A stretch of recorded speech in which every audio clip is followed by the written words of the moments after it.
good morning, Masbate, Ikaw, Burias. Lalo na sa probinsya ng Masbate, no? Dito sa Pinakaminlan. Good morning po sa mga suking tigpaminaw. Sa Bigwas Internet TV, good morning. Simulcast tayo sa YouTube channel. Mapapanood din tayo sa Facebook page sa Bigwas Internet TV.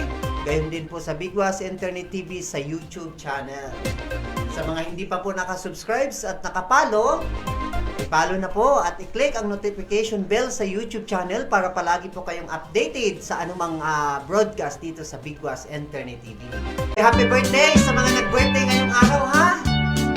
Lahat ng nagbe-birthday, matanda man o bata, happy birthday. Happy birthday. Huwag po masyadong magpakalaki. Happy birthday. Dahil mahirap na, ang katawan ay masyadong dapat minamahal yung mga nagbe-birthday ngayong araw. So happy birthday na lang sa ating mga nagbe-birthday. Okay? Pakinggan muna natin at panoorin ang isang patalastas.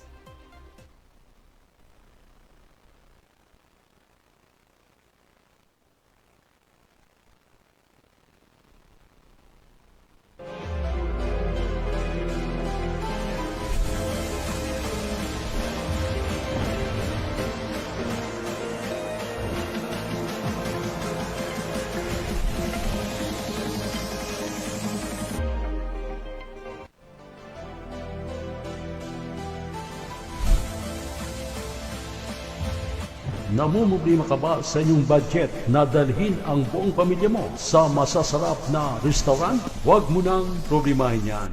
Bukod sa malinis, ay makapag-relax pa ang buong pamilya mo. At ito pa, makakatipid ka pa dahil sa mura lang ang mga pagkain. More foods and drinks na pagpipilian at super sarap pa. Narito lang sa Kanipan, Barangay Nursery, Masbate City. Ano pa ang inaantay nyo? Tara na sa Eagles Grill Restaurant.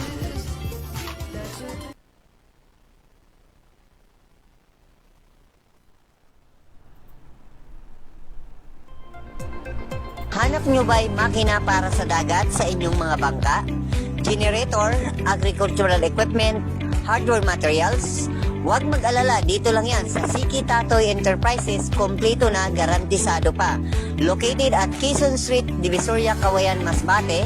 Kontakin lamang si Mr. Clifford Kelly Tatoy at sa kanyang Facebook page, Siki Tatoy Enterprises, or tumawag lamang sa kanilang hotline number 0917-2592-035 sa Globe, 0921-3571-549 sa Smart.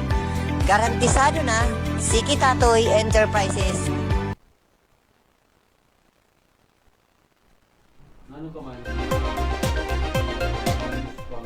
Oh, minus. Ano lang yung talk showbiz?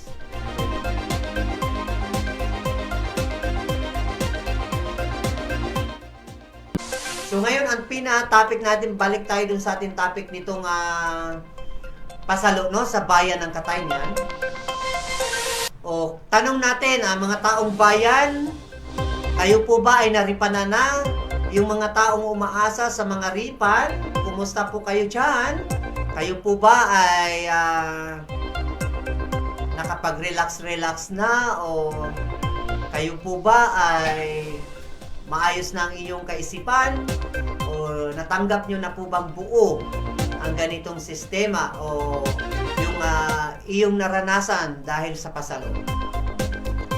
So, sa mga hindi pa naka-move on, dahan-dahan na po tayong mag-move on, no? Para hindi po tayo masyadong masaktan. Dahil meron talagang dalawa lang kasi ang tao sa mundo, no? Yung nagpapaloko at yung naloloko. Dapat sa mga ganitong sistema, hindi po tayo dapat bigla-biglang maniwala kaagad sa ganitong yung pag-aalok. Kahit nga yung mga meron dyan yung mga nagtitinda-tinda ng mga hindi dapat. So, ayon sa ating nakalap na impormasyon sa bayan ng Katayngan, ay marami na po ang nagsubmit sa opisina ni Ma'am Melay Min Chavez tungkol po sa pagpapile ng reklamo papunta po sa piskalya itong mga biktima ng pasalo. So una po dyan, yung kakasuhan dapat nila yung mga handler. Para po yung handler, yun po yung magpipiga doon sa pinaka min nila, no, yung pinaka-admin, para po maipakita yung mga resibo at para po magkaroon po ng legal na basihan ang piskal para po sa pagkaso nila nitong admin o yung tinatawag na pasalo leader nitong pasalo scam, no? Kasi sa ngayon po, ito po si Madam M ay wala na po dito sa Pilipinas ayon sa ating mga nakalap na impormasyon, no? Nasa ibang bansa po ito. So siguro naman ang ibang sa papuntang ibang bansa ay hindi po yan masyadong matagal. So parang tourist lang siya doon.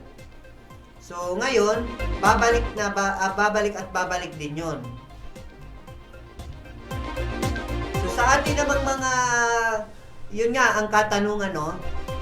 Marami na po ang sa Katayngan ang nagbigay po ng kanilang mga nag-file o pumunta po kay Ma'am Milay Min Chavez para po na mag-file po ng kaso dahil ito po yung mag-a-assess. Ito po yung staff ni Mayor Felipe Cabatanya ng Bayan ng Katayngan. So ngayon po, ang katanungan po natin, paano po raw itong mga ibang bayan katulad ng Palanas, Placer, Uson, Kawayan, Pubi Corpus, Esperanza, paano po ba, matutulungan po ba ito ni Mayor Felipe Cabatanya? Dahil po ang bayan po ng Katayngan ay pwede pong tulungan ni Mayor Cabatanya para po masubscribe ang kanilang pag-subscribe nitong kanilang mga document para pag-akyat ng kaso papunta po sa piskalya. So, sa mga magtatanong po, ay nais po natin kausapin si Ma'am Milay Min Chavez. Ngunit nung pumunta po tayo sa kanyang opisina ay hindi po natin siya nakakausap, no, dahil wala po siya doon. Pero sa lahat po ng mga sumusubaybay sa Bigwas Internet TV, ay mag-update po tayo palagi nitong pasalo, no. Actually, ito ay sinusundan pa rin natin kasi wala pa naman po talaga ito wala pa sa naakyat na kaso kasi kung nakahiring na ito, doon na tayo susubaybay kung ano yung prosesong ginagawa. Pero since na pinaprocess pa lang, pwede pa po natin pakialaman, no? Hanggat hindi po natin nalalabag yung karapatan ng bawat isa. Lalo na yung tinutukoy na leader nitong pasalo, no? So, ang nangyari, ayon pa sa ating nakausap, si Mayor Felipe Cabatanya ay hindi po siya pwede na mag-subscribe doon sa ibang bayan. Kaya, paano po ang gagawin? So, yan po yung kukunan uli natin ng kasagutan ni Mayor Felipe Cabatanya kung ano po ba ang pwedeng gawin nitong mga ibang bayan. Kasi, ayon po sa kanyang informasyon, sa ating nakuha na informasyon ay bayan lang ng Katayngan yung pwede niyang tulungan. Ayon po sa kanyang natanggap na mismong bayan lang po ng Katayngan. Hindi po niya pwedeng pakialaman yung ibang bayan. So ngayon po, marami nagtatanong na ating mga kababayan lalo na sa maliban sa Katayngan, paano daw po sila? Yun po ang dapat nating alamin sa Office of the Mayor sa Katayngan at doon po kay Ma'am Milay Min Chavez para po makuhaan natin ng informasyon tungkol po nitong pasalo, no? Kung ano ba ang dapat gawin. Sino ba dapat ang lapitan ng ating mga kababayan sa bayan ng iba't ibang bayan maliban po sa Katayngan. Ayon naman po sa ating mga natatanggap na ibang impormasyon, no? Itong pasalo ay nagtatampo o yung parang hindi matanggap ng ibang mga member o itong mga pangatlong membro na sila po ay hindi naripanan, ngunit yung ibang tao ay naripanan, sila po ay hindi. Minsan nagtatanong sila bakit daw ganun ang nangyari. Hindi po natin masasagot yan sa mga nagmi-message po sa atin. Hindi po natin masasagot yan. Dahil po, kayo po mismo ang nakakaalam kung ano po ang nangyari sa inyong pera, no? Na ininvest nyo dida sa inanapasalo. So, halimbawa, kung kamo po ay gusto nyo po malinawan, kausapin nyo po ng maayos ang inyong mga handler o ang inyong mga admin.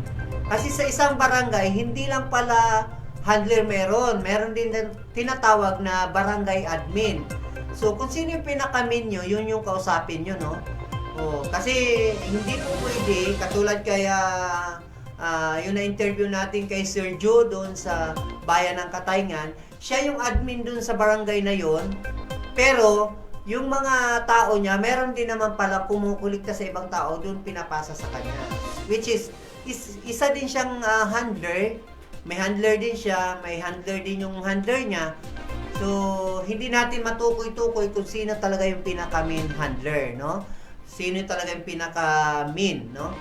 So, dapat ang gawin, yun nga, ang pinayo ni Mayor Felipe Cabatanya, ay pigain itong mga handler upang maibigay itong mga resibo upang ito ay magkaroon ng basihan para ma-file ng lubusan itong kaso hinggil nitong pasalo. No?